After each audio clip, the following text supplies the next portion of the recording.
か。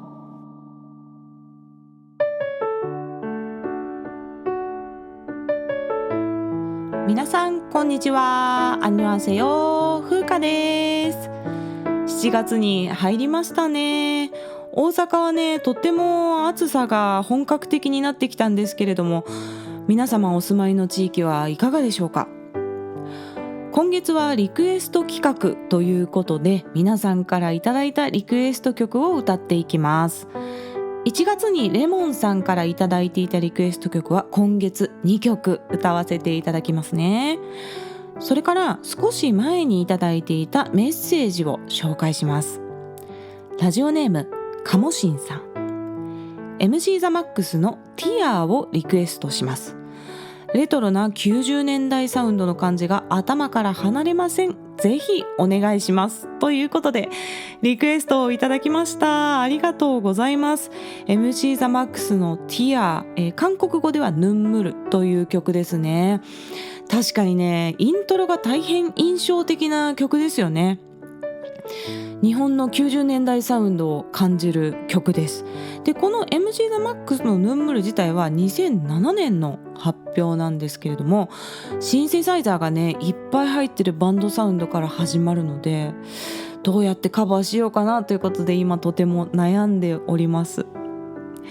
MC ザマックスは2021年にセレモニアというタイトルの20周年アルバムを発表して、その中で主要なシングル曲をアコースティックカバーしているんですが、このティアっていう曲は入ってないんですよね。なんで MC ザマックスさん本人もアコースティックカバーされてない曲なんですよ。でもリクエストをいただいたんで、なんとかねちょっと頑張って作ってみようかなと思っております。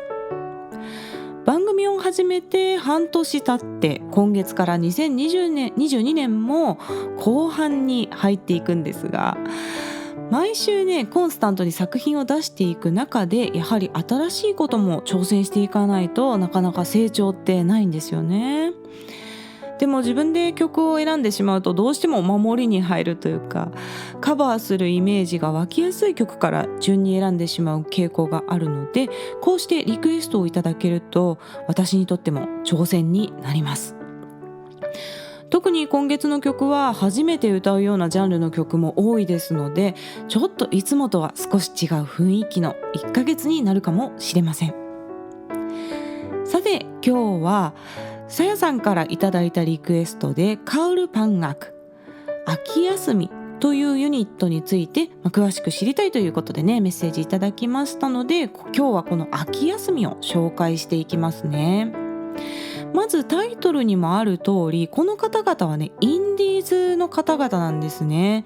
そしてテレビによく出るわけではないんですが、韓国では根強い人気があって有名な方だそうです。これまでにアルバムを4枚出されているんですが、4枚目のアルバムはなんと日本で制作されたそうで、日本語で歌ってる曲もね入ってましたね。そんな日本ともちょっと縁があるような方々です。まず基本情報から。主要メンバーはお二人で男女のユニットです。ボーカルがケピさんという女性の方、そして作詞作曲とギター演奏をしている男性の方がチョン・バビさんとおっしゃいます。この2人はそれぞれ別のバンドで活動されていて、2008年に同じ音楽フェスに出演したことで知り合います。多分日本でいうとフジロックとかライジングサンみたいなね音楽イベントだと思うんですよね。日本の音楽フェスにも実力のあるインディーズバンドの方って結構たくさん出演すると思うんですけれども、多分韓国にも同じような類の音楽フェスがあって、そこで出会ったっていう話だと思うんですね。でボーカルのケピさんがもともとチョンバビさんの所属しているバンドのファンだったそうで、チョンバビさんにお会いして、ボーカルが必要だったら私に連絡ちょうだいというふうにね直接声をかけたそうなんです。そしてチョンバビさんもケピさんの透明感あるボーカルがいいなと思ってたことから、じゃあ2人で音楽を作ってみようかということで意見が合致して、2009年に初めて楽曲制作をします。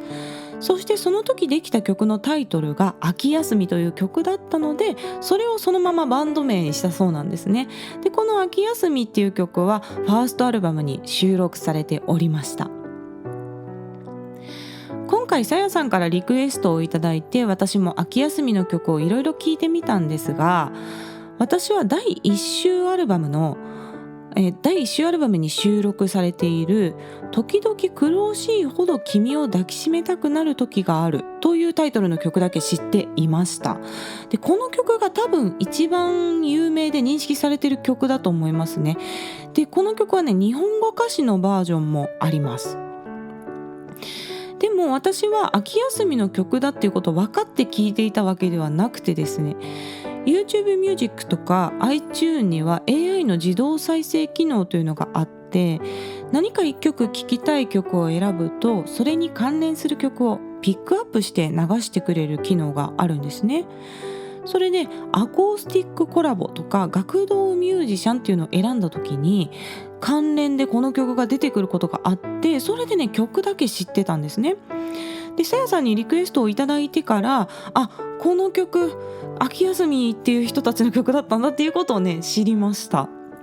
でもし秋休みのサウンド好きな方は多分ねアコースティックコラボとか好きだと思いますので、ぜひ聴いてみてください。秋休みはですね、とにかくボーカルのケピさんの声がまず特徴的なんですよ。で韓国歌謡界ってプレス発声する方がすごく多いっていう話を以前にもしてると思うんですね。プレス発声というのは強く声帯を合わせて強い地声っぽく聞こえる声で発声する方法なんですけれども、このケピさんの発声っていうのはね完全に真逆なんですよ。裏声優位でポジショニングはやや高めで、顔とか副鼻腔とかそういったあたりによく響く声をされております。柔らかくて透明感のある声をされていて、本当に歌い始めてすぐ空気が変わるような独特の世界観がありますね。そして楽曲の特徴としては、特に初期の頃ファーストアルバムの頃とかはですね、楽曲に大きな盛り上がりがないっていうのが特徴なんですよ。で先ほど話題に出した時々苦しいほど君を抱きしめたくなる時があるっていうタイトルの曲なんですけど、この曲もねタイトル結構激しめじゃないですか。苦しいほどとかね、抱きしめたいとか、そういう熱い言葉が出てくるんですけれども、割と曲は平坦なんですね。そんなに叫んだりしないんですよ。激しい感情表現の曲を想像するんだけど意外と静かっていう、こういう特徴がありますね。でこの番組でよく紹介しているバラードの名曲たちっていうのは結構はっきりしてる曲が多いと思うんですよ。A メロの導入大変静かで、 B メロからちょっと盛り上がってサビドーンってくるっていう感じの曲が多いと思うんですけれども、秋休みの曲っていうのは結構逆で、最初から最後までずっと同じようなトーンで同じような音域を行き来して作られています。で一部では退屈だっていうような意見もあるようなんですが、逆にねそれが特徴的ですよね。はっきりした曲が多い歌謡界で、やっぱ平坦で楽曲全体を通して心地よい温度感が持続するっていう感じの音楽を届けている方々です。私は秋休みの曲を聴くとですね、なんか温かみのある寂しさっていう感じを全体的に感じるんですよね。暑い夏が過ぎて季節の変わり目を感じる朝って皆さんありませんかね。早い朝にねちょっと家を出ると昨日よりもちょっと空が高くて空気が乾燥して涼しいなって感じる、なんか秋の始まりの一日。日中はまだ暑いんですけど、朝にスーッと涼しさがやってくる時に、夏が去っていくんだなっていう、こういうなんかエモい感じ、そういう朝にねすごく合うアーティストだと思っております。そして私が秋休みを聴いた中で特に印象に残ってリピートしまくってる曲っていうのがあるので、今日はちょっとねその曲を一曲紹介したいと思います。秋休みの最初のアルバムで、アルバムタイトルもこれ秋休みっていうアルバムなんですけど、このファーストアルバムに収録されている最後の曲でホフガタ、難しいですね発音が、呼吸型っていう曲があるんですよ。で、私は散歩しながらこのアルバムを聴いていて、タイトルをねあんまちゃんと見てなかったんですね。でこの曲が流れてきた時にこう歌詞を聞いてて、一瞬ね私の聞き取りが間違ってるかなと思ってタイトルを確認したっていう曲だったんですね。ですごくねポップで優しくて楽しい感じのメロディーなんですけれども、歌詞がね過呼吸のこと言ってるんじゃないかなと思って、で私韓国語の聞き取り間違ってるかなと思って確認したんですよ。そしたらタイトルが呼吸方っていう意味だったんで、あ、やっぱり過呼吸のこと歌ってるんだっていう風に思ったんですけれどね。こういう過呼吸を題材にしてこんなにポップな表現っていうのが自分からは絶対出てこないので、本当にこの曲を書かれたチョン・バビさんが天才だなと思った曲だったんですけれども、過呼吸っていうのはね医学的には過換気症候群っていう風に言うんですけれども、不安とか緊張に襲われた時に突然胸が苦しくなって、で胸が苦しいから息吸わなきゃ吸わなきゃっていう風にいっぱい息を吸うんですけれども、吸っても吸っても苦しさが収まらずに逆に悪化していくんですね。でこう手足がしびれてきたりとか、その発作が長引くと痙攣しちゃったりとかね、意識なくなる人もいるんですけれども、そういう症状で本人はとっても辛いんですけど、命に関わることはないっていう病気なんですね。で10代から20代の若い女性に多い症状なんですけれども、男性でも年配の方でも誰でもなり得る、その過呼吸がある人から、そのインスピレーションを得て書いた曲っていうそうなんですね。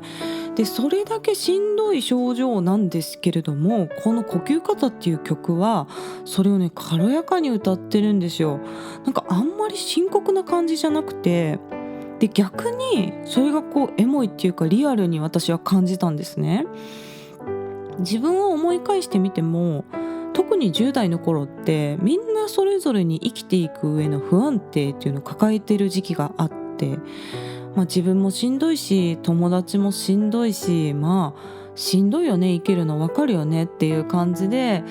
なんかこうそっと共感するようなそんな若い時期っていうのがあったんですよね。なんでこうしんどいことがそこまで深刻ではないっていう、そういう世界観が今日すごいリアルに思い出される一曲でございました。ではちょっとね1番の部分の歌詞を紹介していきます。힘내라는 말에 왠지 기운이 빠지는 때가 있지。頑張れっていう言葉になんだか力が抜ける時があるのよ。너는 알겠지。あなたはわかるでしょう。신경 쓰지 말란 말에 한층 신경이 쓰일 때가 있지。気にするなっていう言葉により一層気になっちゃう時があるよね。너는 알겠지。あなたはわかるでしょうというね歌詞から始まるんですよ。このあたりがなんかこう不安定感を共有するっていうイメージですね。でもうこのフレーズだけあってすぐにサビのフレーズに入るんですけれども、次が숨을 너무 많이 쉬는 증상에息をたくさん吸いすぎる症状で죽지는 않는다는 얘기를 너에게 들었어。死にはしないんだっていう話を君から聞いた。헉헉 숨이 가빠도 하하息が苦しくても죽지는 않는다는 얘기를 너에게 들었어。死にはしないっていう話を君から聞いた。죽을 것만 같은데死にそうなんだけど죽지는 않는다는 얘긴 너무 무서웠어。死にはしないんだっていう話はとても怖かった。네 덤덤한 표정 역시 무서웠어。君の平然とした表情がやはり怖かったっていうね、もうずっと過呼吸の症状のことを歌ってるんですよね。でなんですけど結構曲は軽やかなんでちょっと歌ってみるので聞いてみてください。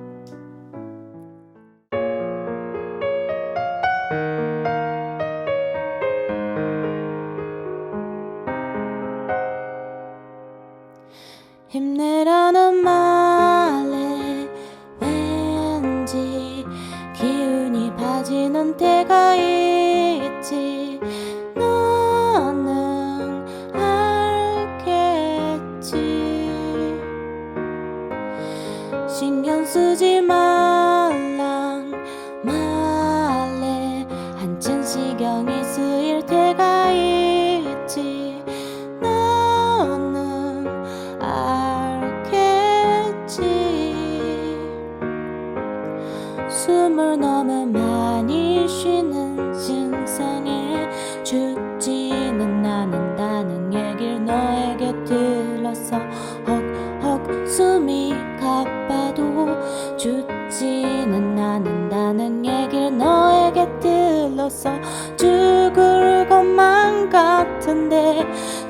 이루어지는 않는다는 얘긴 너무 무서워서 네 덤덤한 표정 역시 무서웠어.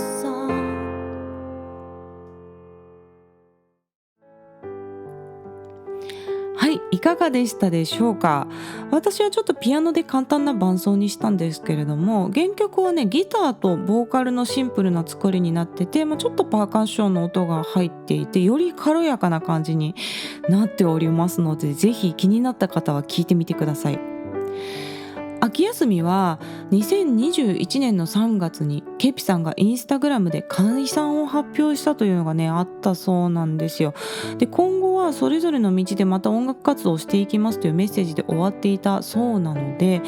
これからね新しい楽曲っていうのが出ないのはやはり残念なんですが、すでにアルバム4枚出ていて楽曲もたくさんありますので、概要欄に秋休みの歌唱動画貼っておきますので、ぜひ皆さんも聴いてみてください。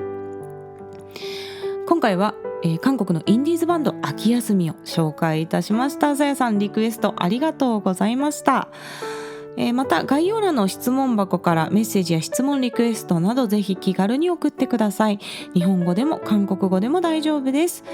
YouTube の方もよろしくお願いします。ではまた次の放送でお会いしましょう。さようなら。